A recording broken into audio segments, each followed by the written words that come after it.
Buenas tardes, queridos hermanos. Estamos de nuevo aquí para dar esa bendición a través de tu santa palabra. Les habla el hermano Carlos Cruz, pastor de la iglesia Obra de Sonsonate, Iglesia de Cristo Obra de Sonsonate, de los ministerios sobre el final de los tiempos. Que el Señor me los bendiga, que el Señor prepare el corazón de cada uno de ustedes para poder recibir esta bendición. A mí, Señor, te pido que me des la gracia para darla, para dar tu santa palabra. Amén, Señor, y amén. Vamos a abrir nuestras Biblias, hermanos, en Hebreos 2, 11 y 12. Hebreos 2, 11 y 12.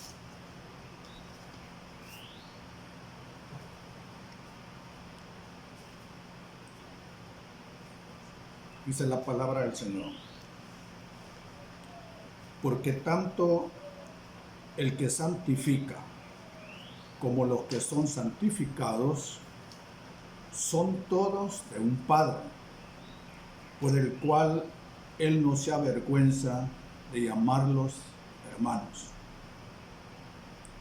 diciendo: anunciaré tu nombre a mis hermanos, en medio de la congregación te cantaré himnos. Bendito, bendito eres, Padre. Gracias por este día. En el nombre de nuestro Señor Jesús, te damos las gracias nuevamente. Aquí la palabra dice que son todos de un Padre y que por eso Él no se avergüenza en llamarlos hermanos.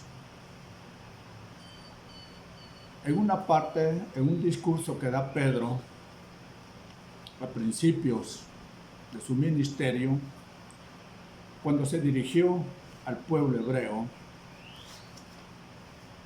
Él los llamó judíos, después los llamó israelitas y al final los llama hermanos.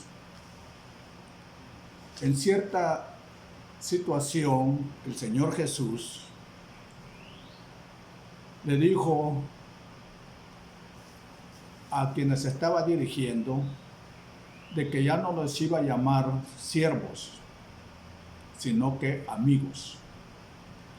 Porque el amigo intima. Él le iba a dar a conocer lo que su padre tenía en mente.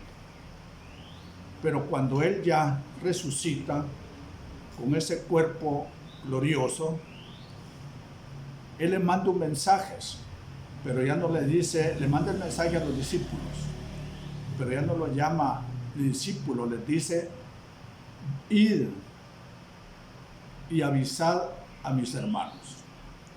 Eso está en Mateo 28:10. Mateo 28:10. Para tener base bíblica. Mateo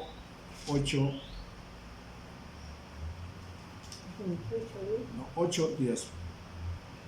Permítanme. En este texto, Él no se dirige a los discípulos, pero vamos a leerlo para tener una comprensión mejor. En Mateo 8:10, permítanme.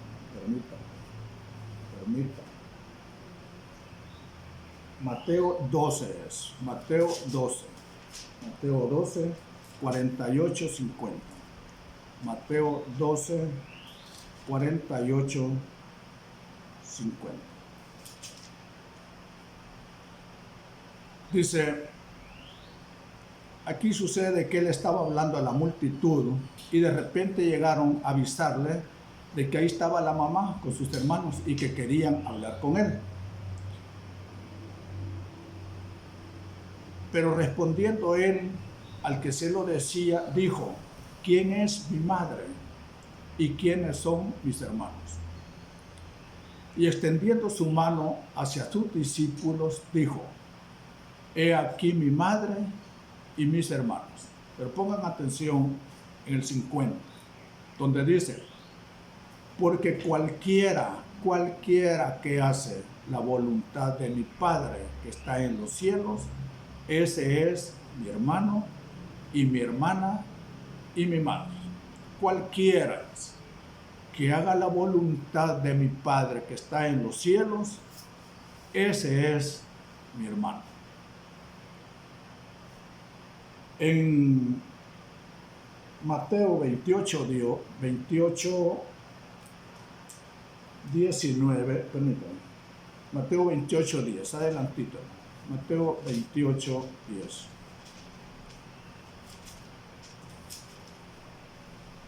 Mateo 28, 10. Aquí está el relato cuando el Señor Jesús ha resucitado. Y llegan María Magdalena y la otra María a ver el sepulcro. Y Él les dice en el 9, he aquí que Jesús les salió al encuentro diciendo: salve.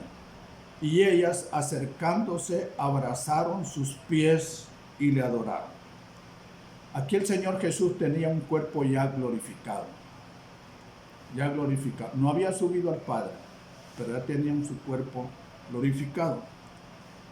Y les dijo: no temáis, id y avisad a mis hermanos que vayan a Galilea y ahí me verán. Les decía el cuerpo glorificado porque aquí aparece de que abrazaron sus pies y le adoraron. Sí se puede abrazar a un cuerpo glorificado. Acuérdense que el cuerpo glorificado es capaz de traspasar paredes, cambiar de forma, tomar una condición material. Entonces le dice: id y avisad a mis hermanos. Le estaba hablando aquí a los discípulos que habían andado con él y que iban a ser los futuros apóstoles. A eso se refiere en este texto. Pero sucede, hermano, de que dentro de la teología cristiana hay ciertas posiciones en cuanto a la tribulación y a la resurrección. Acordémonos que aquí el Señor Jesús resucitó, pero después de que fue muerto. Resucitó después de que había pasado por situaciones difíciles, porque Él tuvo tribulación personal antes de ser crucificado. Y Él le rogó a su Padre, se sintió angustiado. Y un sinónimo de angustia es tribulación. Aquí Él se dirige a sus hermanos, los discípulos que iban a ser los futuros apóstoles. ¿Por qué les dice hermanos? Recordemos que ellos estaban tan compenetrados de hacer la voluntad de su Padre. El propósito era hacer la voluntad de su Padre y ser capaz de dar la vida por cumplir ese propósito. Hermano es aquel que hace la voluntad del Padre. Ese es el propósito. Y que está dispuesto a dar la vida por ellos. En ese sentido, dice allí en Mateo 24, 22. Mateo 24, 22. Dice: y si aquellos días no fueran acortados, nadie se salvaría, pero por causa de los escogidos, aquellos días serán acortados. por los escogidos. ¿Quiénes son los escogidos? Aquellos que el Señor ha llamado para cumplir su propósito. Pero antes de este texto está el 21 y dice: porque habrá entonces una gran tribulación, tal como no ha acontecido desde el principio del mundo hasta ahora, ni acontecerá jamás. Estos versos nos están indicando algo: que hay escogidos, pero que están en la tribulación. Escogidos que están en la tribulación. Aquí hay algo en la cual caen muchos hermanos, tal vez no porque ellos quieran pensar así, sino que así fueron enseñados. Yo fui uno de ellos. Que la iglesia se iba a ir antes de la tribulación. Que la iglesia no iba a pasar por la tribulación. Y había ciertas posiciones teológicas como esa, otras que no hay en medio de la tribulación y otros hasta después de la tribulación. Pero este texto nos está indicando algo, que habían escogidos allí, y más antes dice que están en la tribulación. ¿Por qué están allí? O sea que la iglesia va a pasar por la tribulación. Pero fíjese que en Romanos 8:28, en Romanos 8:28, Romanos 8:28, nos dice la palabra del Señor: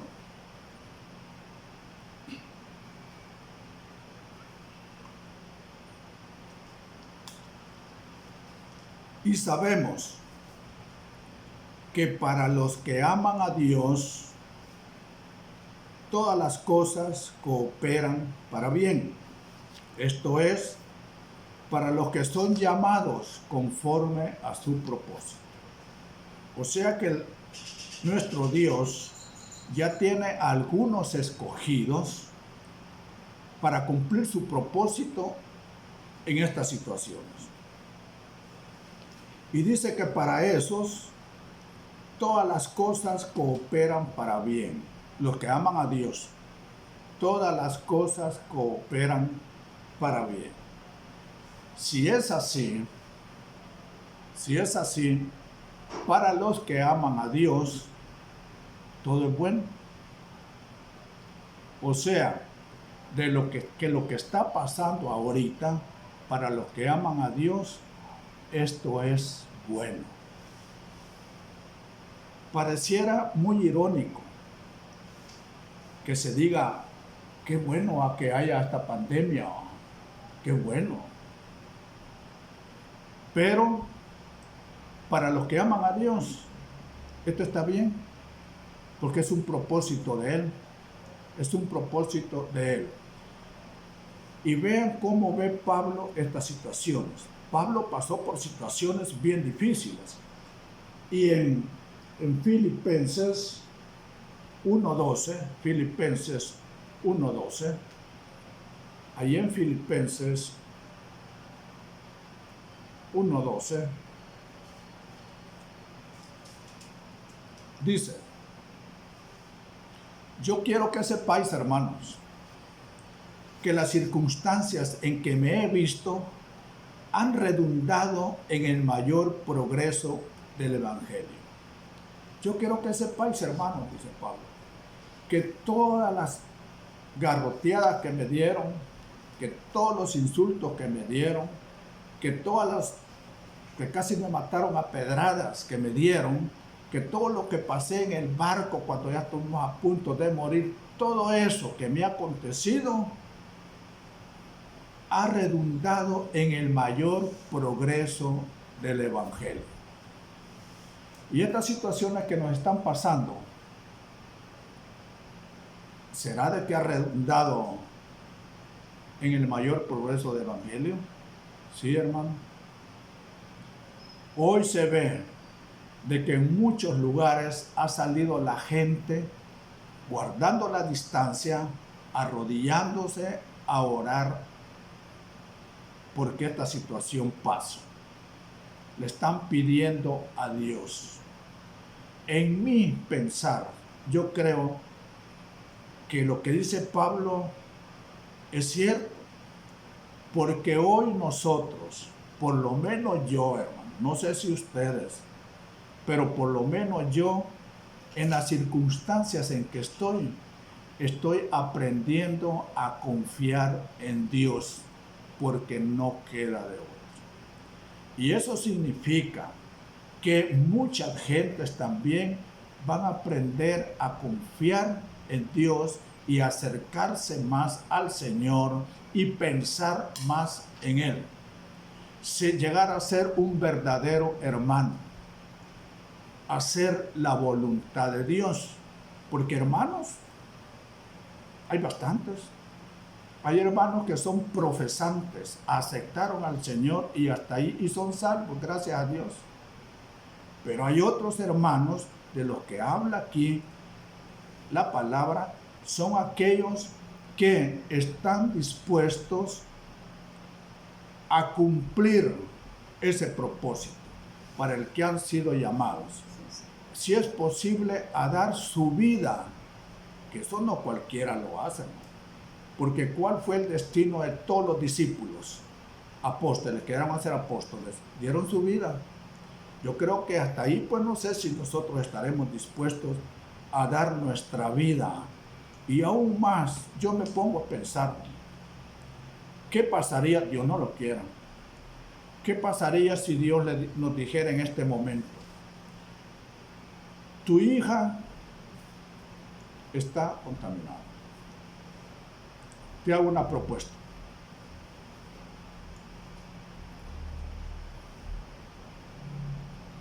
Te hago una propuesta, piénsalo. Tu hija se puede salvar, pero a costa de tu vida. ¿Qué haría? ¿Qué haría? Es de pensarlo. Si es el amor es tanto por el Hijo que seamos capaces de dar nuestra vida por ellos. ¿Qué tan capaces seríamos de dar la vida por el Señor Jesús como lo hicieron esos hermanos? Esos son los verdaderos hermanos, los que están dispuestos, a pesar de todo, de servirle al Señor. Veamos una parte donde se habla de los hermanos. Apocalipsis 7, 24. Apocalipsis 7, 24.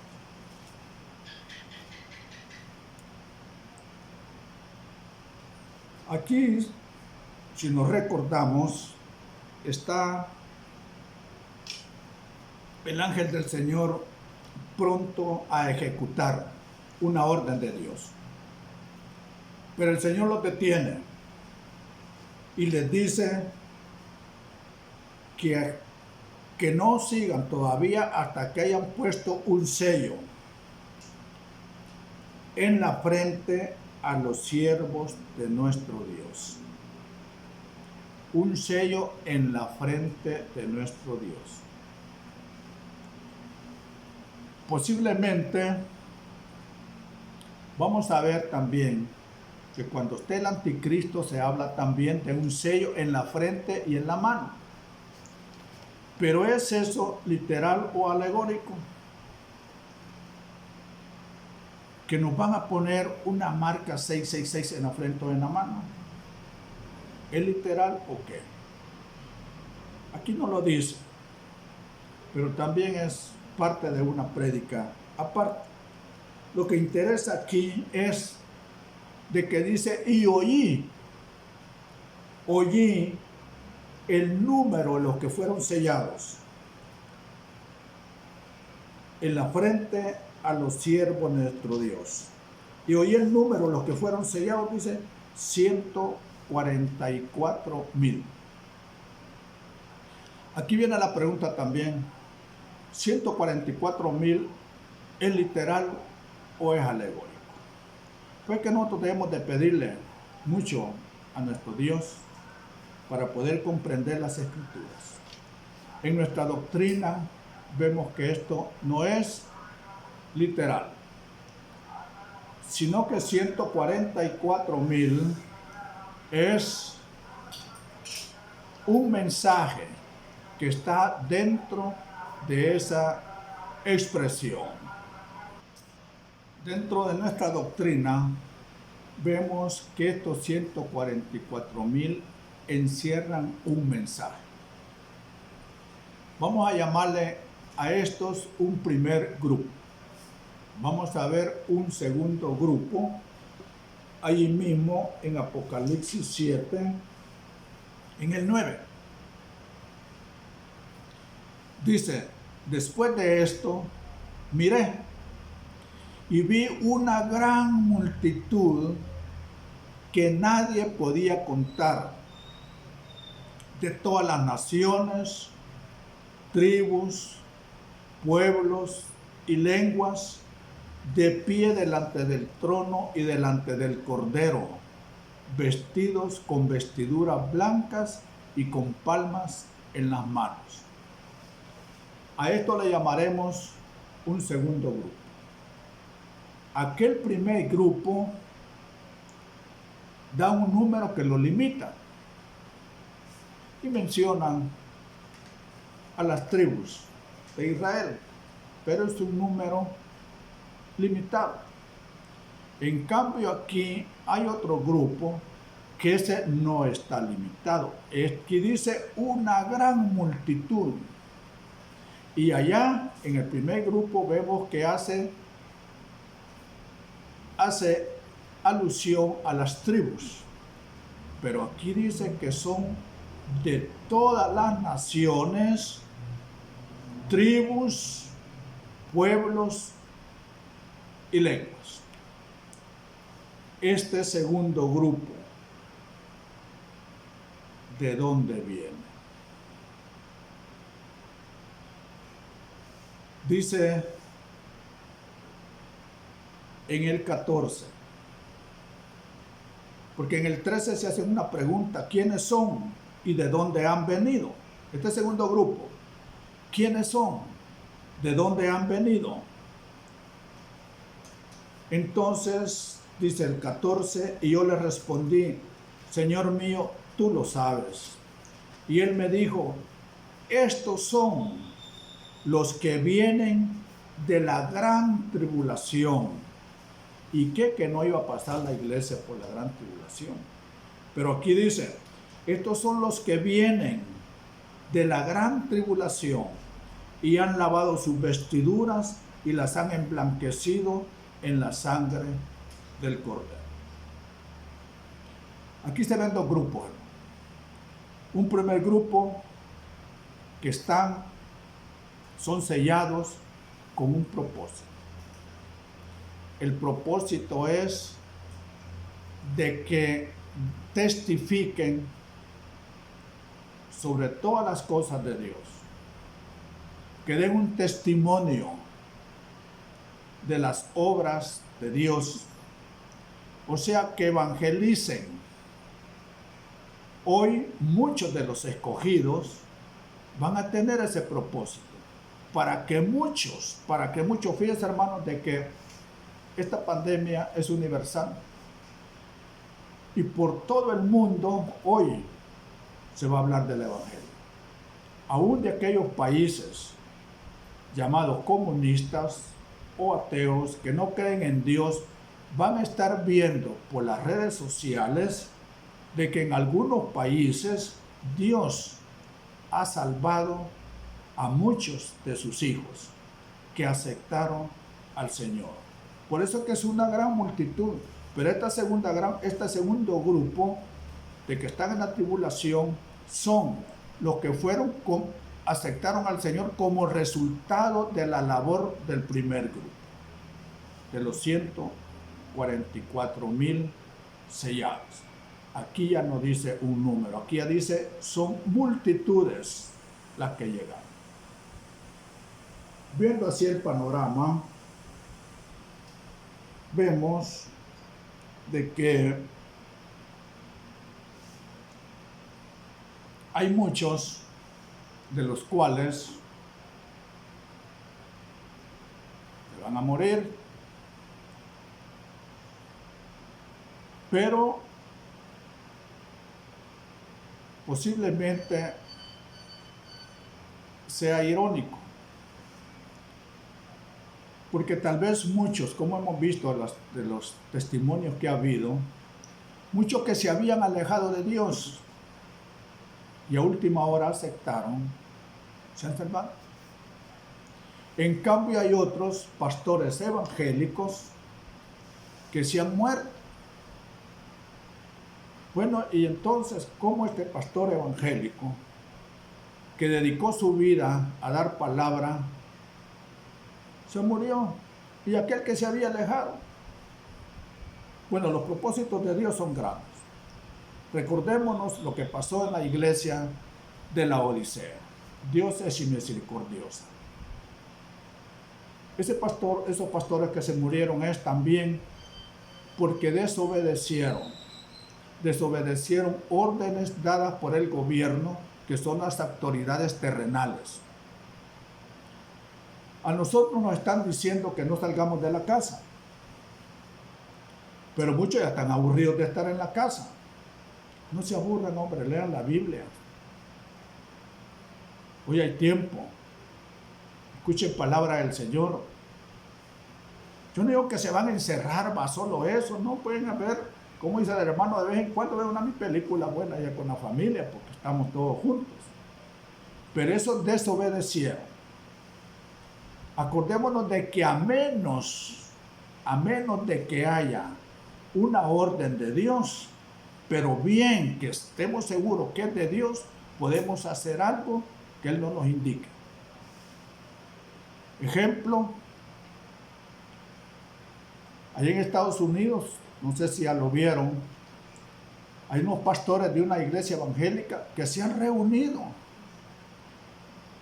y ha entrado gente contagiada por el virus, ha impuesto manos la hermana y se han sanado, y ella no está contaminada, pero si ella recibió esa orden del Señor, bien, Dios la va a salvar porque no se ha contaminado.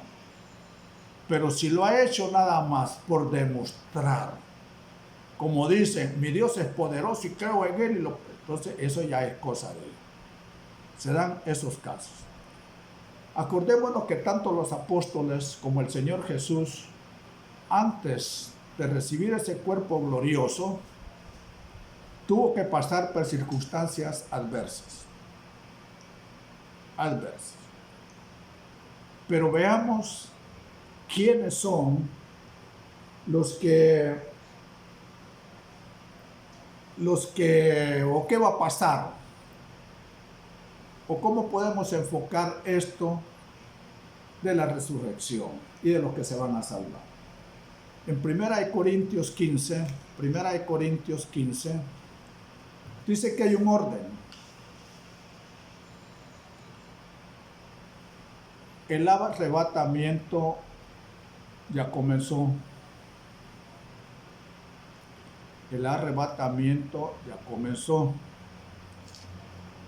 Dice acá en 1 Corintios 15,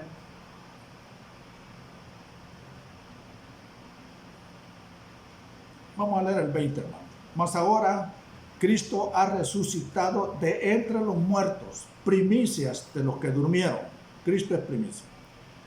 Porque ya que la muerte entró por un hombre, también por un hombre vino la resurrección de los muertos. Porque así como en Adán todos mueren, también en Cristo todos serán vivificados. Pero cada uno en su debido orden. Cristo primero, el que va a resucitar, ya resucitó. Cristo. Las primicias. Y luego los que son de Cristo en su venida. en su debido orden, y ese orden significa rangos. Primero Cristo ya resucitó, ya fue arrebatado al cielo en la nube.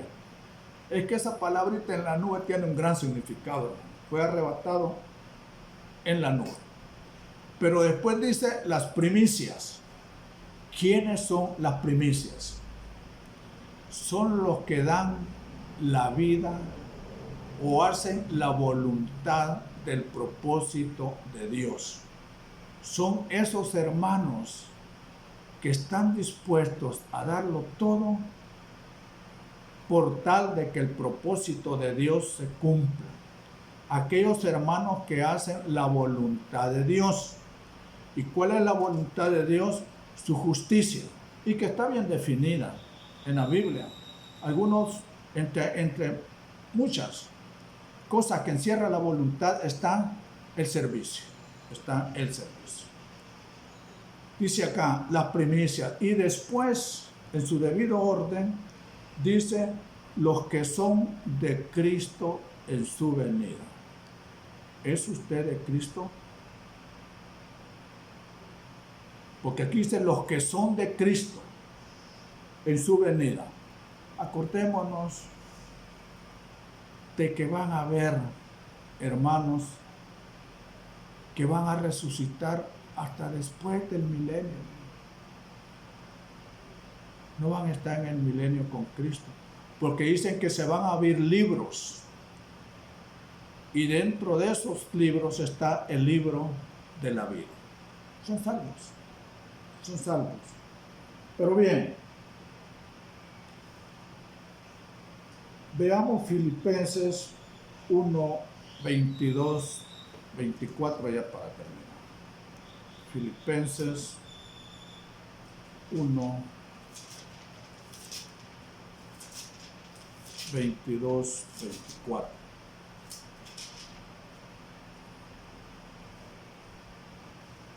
Aquí se encuentra Pablo en una disyuntiva. Pablo se encuentra en una disyuntiva. Pablo, aquel que persiguió a los cristianos, aquel quien tuvo una experiencia personal con Cristo, aquel que sufrió tantas cosas por cumplir el propósito de Cristo, aquel que anduvo con Cristo. No anduvo con los discípulos, pero anduvo con Cristo. No fue parte de los 12, pero anduvo con Cristo. Dice acá él en Filipenses 1:22, dice, veamos el 21. Pues para mí, dice Pablo, el vivir es Cristo y el morir es ganancia. Está hablando Pablo. Pero si el vivir en la carne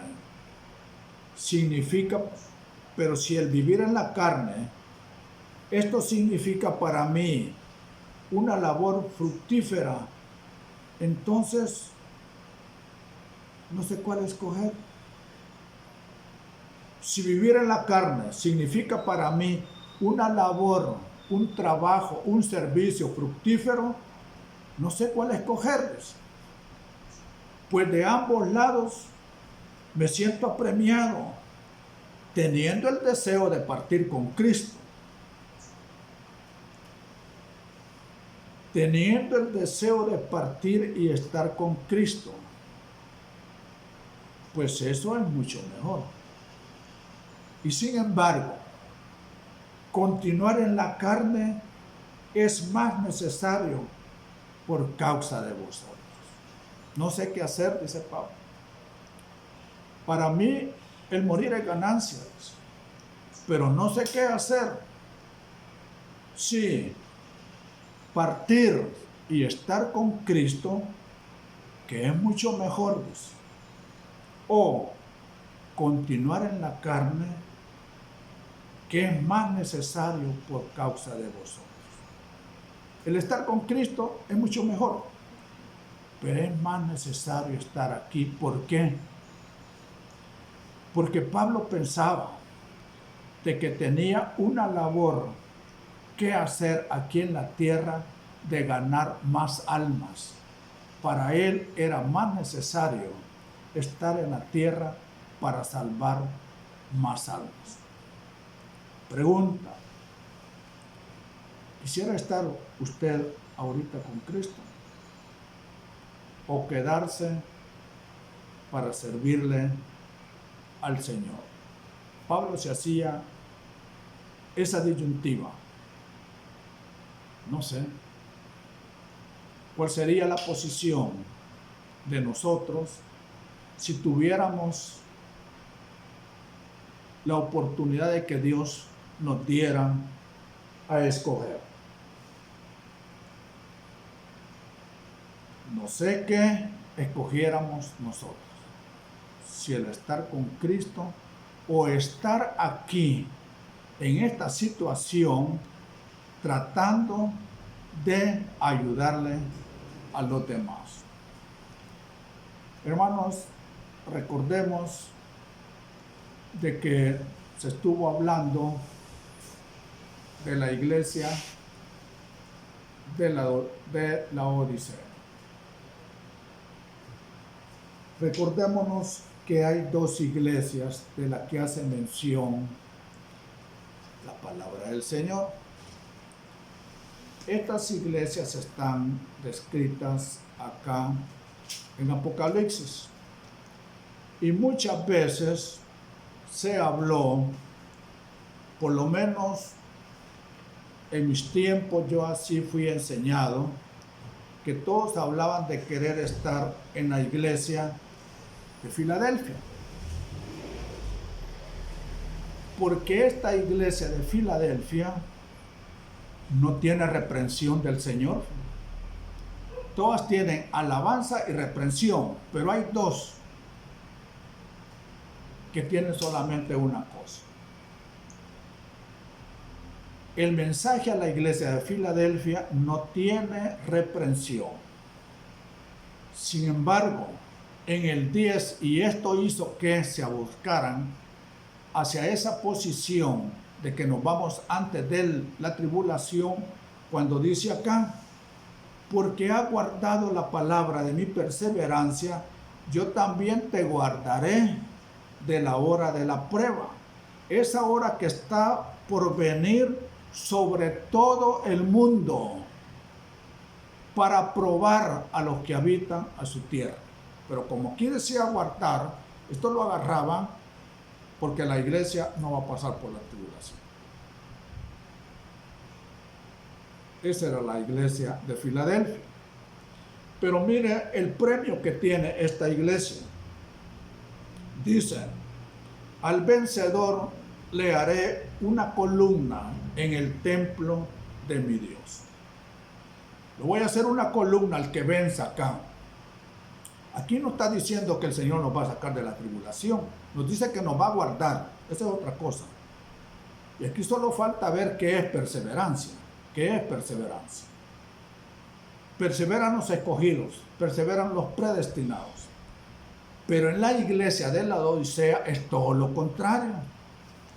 La iglesia de la Odisea no tiene alabanza. Tiene alabanza, pero tiene reprensión. Pero el que sale triunfador en esta iglesia, mira el premio que dice: al vencedor le concederé sentarse conmigo en mi trono. Al vencedor le concederé sentarse en mi trono. ¿Qué es mejor? ¿Ser una columna o estar sentado a la par del Señor? ¿Qué es mejor? Pero ¿por qué le ofrece esto a la Odisea? Porque la Odisea, como ya vimos, hermano, es una iglesia comodona. Es una iglesia que cuando quiere va a la iglesia y cuando no, no, porque están cómodos, tienen todo, es una iglesia rica. No tiene necesidad de nada. Por eso el Señor acá le dice, la aconseja.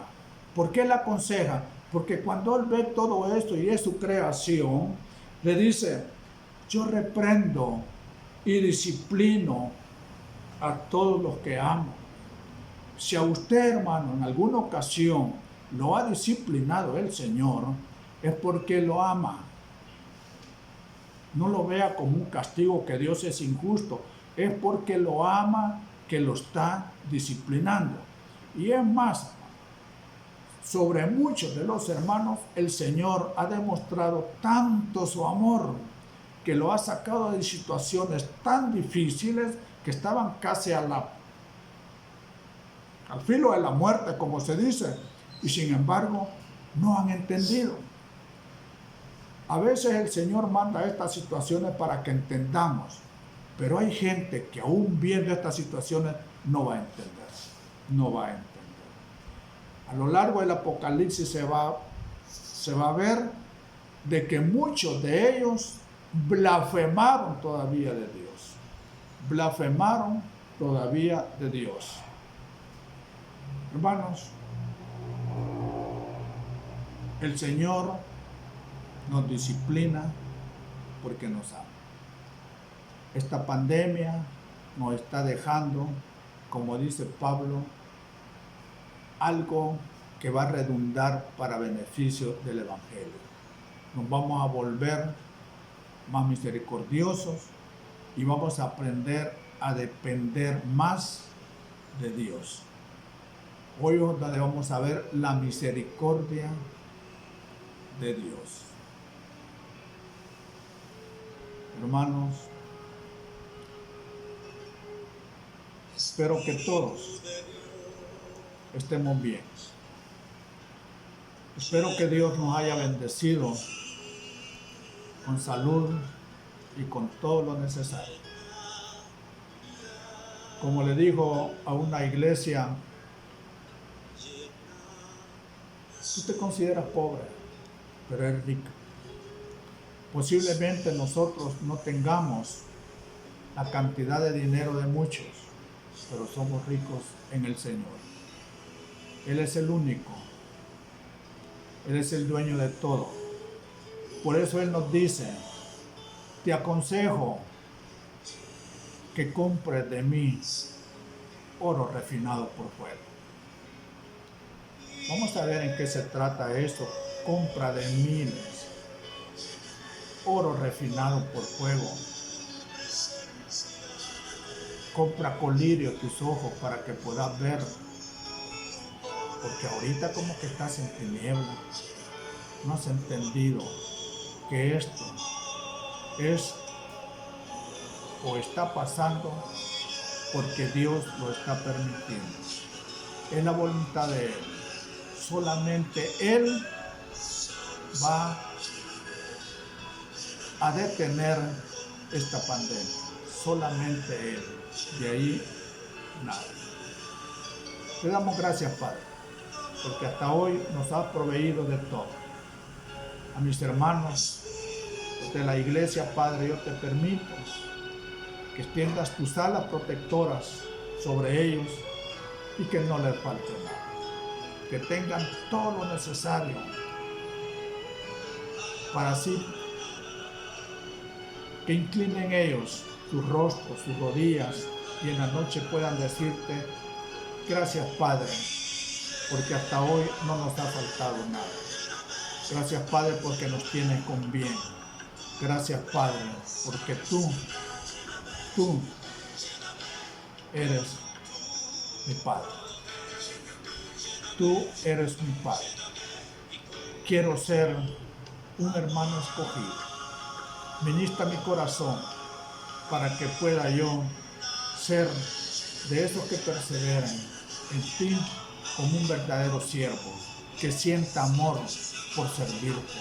Si aquel amor se enfrió, Señor, yo te pido que me ayudes.